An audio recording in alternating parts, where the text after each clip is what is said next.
Good morning. I'm glad you can take some time to devote to worship this Sabbath. About a week ago, the Thursday before this last, I was driving into St. Louis and I was 17 minutes behind, but I didn't realize it. You see, I was trying to get to St. Louis for the annual meeting, the annual conference where all the Methodist pastors from the state of Missouri get together, and trying to get out of town. You know, when you're trying to get out of town, sometimes no matter how hard you try, you just can't get on the road. And so it was taking a while to pack, and then someone called that I hadn't talked to in a while, needed to talk to them, and then I got wrapped up. I got a piece of information from a colleague, and it was really frustrating. And so I finally got on the road. I had to deal with that. And so I got on the road. I'm finally driving, and I know I'm not in a good mood. Like, I'm self-aware enough to know, like, I am not happy Andy. And so I'm driving down the highway, and I choose to stop at my favorite place to stop as I'm going into or out of St. Louis. There is a Lion's Choice in Troy, Missouri. And I'm told I need to try one that's in the city, but to me, this is perfect because it is the one either I can hit on my way out of the city, because I'm finally out of the city, or as I'm going in, so I can enjoy a bite before I go. So I stop, I get my roast beef sandwich, I sit down. Someone had asked for help, so I help a friend out, because I know taking a moment to help someone is going to help getting me back in a good space, like be useful to someone. Okay. So I get back on the highway, I'm zipping into St. Louis, it's past rush hour. I pull up to my extended stay at 7:17. So I'm staying in a hotel for a couple nights because I'm going to this meeting, and I haven't stayed in St. Charles before, and hotel prices are high there. I'd rather not spend when I start spending $200 a room for a night for a hotel, like I just don't like that. 200 including taxes and all that. So I'd found an extended stay. $50 a night. You got to reserve the whole week, but it's cheaper to get the whole week than to get 3 nights at a regular hotel. And then I don't have to be in a hurry to leave, and so I roll into the extended stay, like I'm getting to be in a better mood, and it is 7:17. And I go up to the door and I find something out. One of the ways that these sort of weekly rental extended stay type hotels keep their rates down is their staff leaves at 7. You can check in between 3 and 7, and then the staff leaves. And if you're there after 7, that's it. Like you can't get in until the next day. And so I'm in St. Louis. I have nowhere to stay, and things are just not going all that well for Andy at this moment.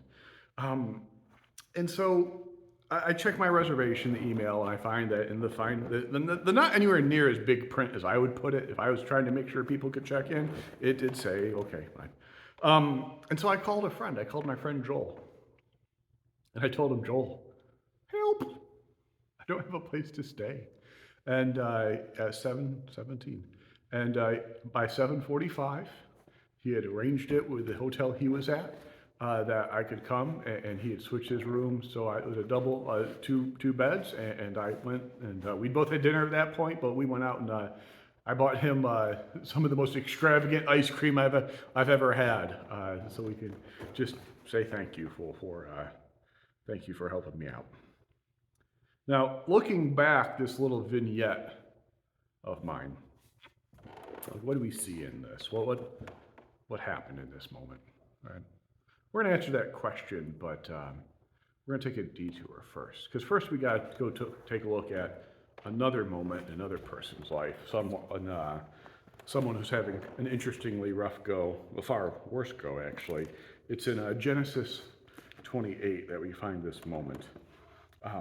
Jacob is leaving his family. He is the youngest of 2 brothers, fraternal brothers, and the family dynamic has not been healthy. His grandpa, Abraham, thus he is Abraham, the father of the Abrahamic religions. To Jacob, it was grandpa. And his grandpa, Abraham, had answered the call to leave his homeland. and then had a rather contentious family situation that had included sending one of his sons, Ishmael, away. Um, that's it's a hard thing to read about how kind of warped that family gets in that moment. And then, so that's Jacob's grandpa. Jacob's dad, Isaac, also, he had kind of an interesting family situation because Isaac had been carried up by Abraham to be an offering. And God had said, no, do not offer your son. But that has to scar a child. Both Abraham and Isaac, Jacob's grandpa and father, had kind of an interesting relationship to the truth as well. Both of them, when had under pressure, lied about their wives, saying, oh, this is my sister. When confronted in a situation where confronted with a person with authority, they had lied to try to save their own hides. And so Jacob and his brother Esau had continued this trend of having contentious family dynamics, you might say. Jacob, at this point, as we pick up the story, had finagled Esau's birthright, kind of stolen it, kind of finagled it, kind of made it complicated, had finagled the inheritance, and at this point, Esau is ready to kill Jacob. And I don't think that's sort of a figurative, I'll get you next time gadget, sort of like, no, this is like, I'm going to take you out. And it's not a good situation. And so Jacob, he's leaving town. That's where we find him in Genesis 28. So Jacob left Beersheba and went to Haran. He came to a certain place and stayed there for the night because the sun had set. Taking one of the stones of the place, he put it under his head and lay down in that place. And he dreamed that there was a ladder set up on the earth, the top of it reaching to heaven, and the angels of God were ascending and descending on it. And the Lord stood beside him and said, I am the Lord, the God of Abraham your father, and the God of Isaac. The land on which you lie I will give to you and to your offspring, and your offspring shall be like the dust of the earth. And you shall spread abroad to the west, east, north, and south. And all the families of the earth shall be blessed, and you and your offspring. Know that I am with you, and will keep you wherever you go, and will bring you back to this land, for I will not leave you until I have done what I have promised. And then Jacob awoke from his sleep and said, the Lord is in this place, and I did not know it. Jacob rose early in the morning, took a stone that he had put under his head, and he built a pillar. He got other stones, he built a pillar to mark that spot where he had that dream, that vision. So thus far, what Jacob knew was that his grandpa, Abraham, had followed the call of God to go to a new land. That his dad, Isaac, had been taken care of in that new land as well. And that's about it. He knows that this God of his family, his sort of family God, as far as he knows, can take care of them. But it's kind of a limited scope. And so to see this ladder that reaches all the way to the heavens, and going up and down the heavens were messengers, far more messengers than the angels than were needed to take care of his family, right? Angels and messengers sort of spreading out across the land to be involved in all of the land. It's very clear that what's happening here, right? This God is showing Jacob. Jacob is getting to see some of the mechanics, some of the mechanisms of how God is involved in the world. This is probably the first time that this family in the book of Genesis, like this, you got to remember, like the creation, Adam, Eve, Noah, Ark, Tower of Babel, they don't have this knowledge. They don't have that yet. Like maybe they do, maybe, I don't know. It's hard to pin this down, but like what they know from their own experience is that this God is taking care of their family. And now Jacob is seeing that this God has a bigger scope, a bigger range of action than he had perceived or understood or even, well, dreamed of, literally, before. We know this because we know where the story goes. But this is surprising to Jacob. And so he says something. The Lord is in this place, but I didn't know it. I didn't see it. I didn't realize it. right? So the next morning, Jacob takes the stone and he builds a pillar, which, I mean, think about what heavy work that'd be. He gets a stone and he builds a pillar that will stand there so that every time he passes through this chunk of country, he will be reminded of this realization. Once Jacob's eyes are opened to see this, once he has eyes to see and ears to hear, it changes the rest of his life. He knows God is involved in the rest of his life, whether he sees it or not. It's there. And this realization, it changed Jacob's lives, and I think it still does change lives. To see what happens and to be able to name it as good, and not just to name it as good, but name it as being of God. This matters, right? To be able to see the multiple levels, the multiple valences upon which things happen. I'm reminded of the song, I think of Louis Armstrong as singing it, What a Wonderful World. That I see trees of green, red roses too, I see them bloom for me and for you. And I think to myself, what a wonderful world. Right? And there's a lyric further on that captures what's happening here with Jacob, right? Later in the song it says, I see friends shaking hands saying, how do you do? They're really saying, I love you.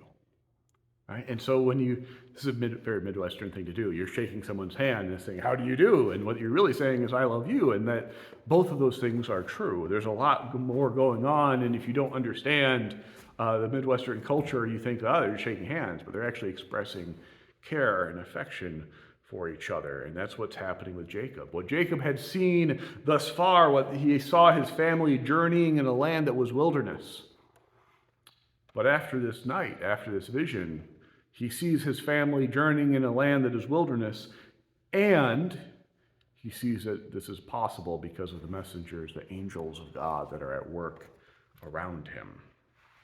I believe we need to see this as much as Jacob did, as much as Jacob needed his eyes to be opened to what was going on around him so that he could see the Lord was in this place and I did not know, so now he does know, right? I think we need that as much today. Jacob needed to see the angels going off to make God's will come to pass because he needed to know that the goodness of God would go before him.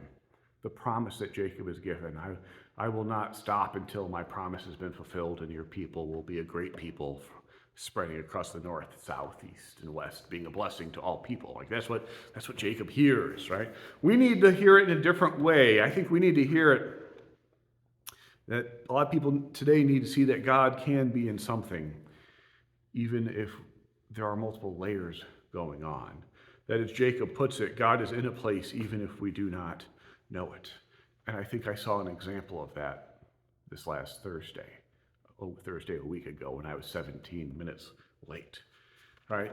Because what I think I saw happening in that day, it would have been easy to say that, what happened was a friend was there for me. I mean, that's true. But I think God is in this moment, and I think the risk is that I don't see it, but thanks be to God I did. Because I think what happens as people devote themselves to following Jesus. There's this moment when Jesus describes how when we are giving of ourselves, it will be given to you. A good measure will be poured out upon you, pressed down, shaken, and overflowing. And out of that overflowing that God gives to us overflows into the lives of others. This is in Luke 6. And I think what I saw in that moment when I called for a friend and a friend was there for me is I saw the overflowing that happens when a person who has followed Jesus for a lifetime, out of the grace, out of the goodness, out of the patience, now the flexibility that comes from a lifetime of following Jesus, that overflowed in that moment, and thanks be to God. God was in that moment, and I could see it. This is not to say my friend Joel is somehow special. It is to say that my friend Joel has made wise decisions in following Jesus in his life, and the goodness of God overflows out of his life.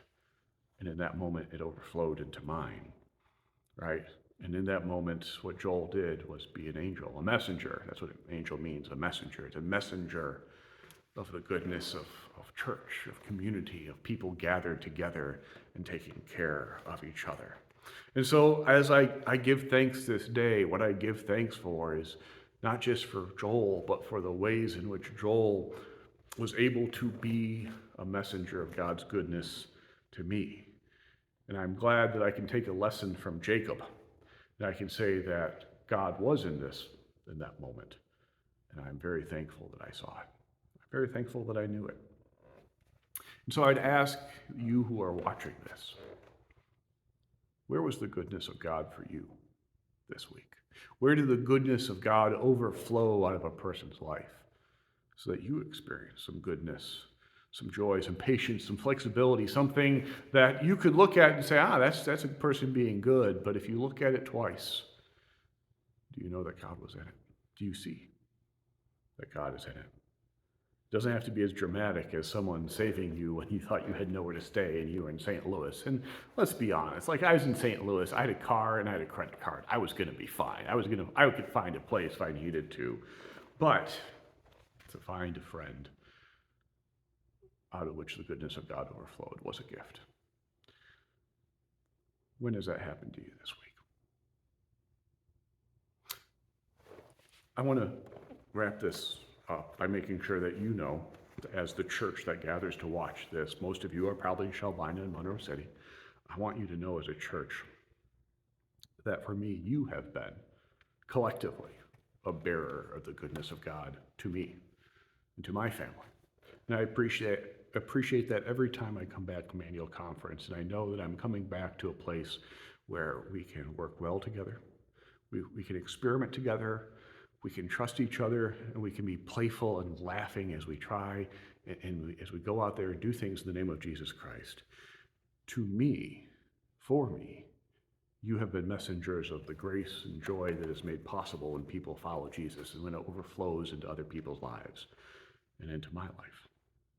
So thank you. Thank you. Amen.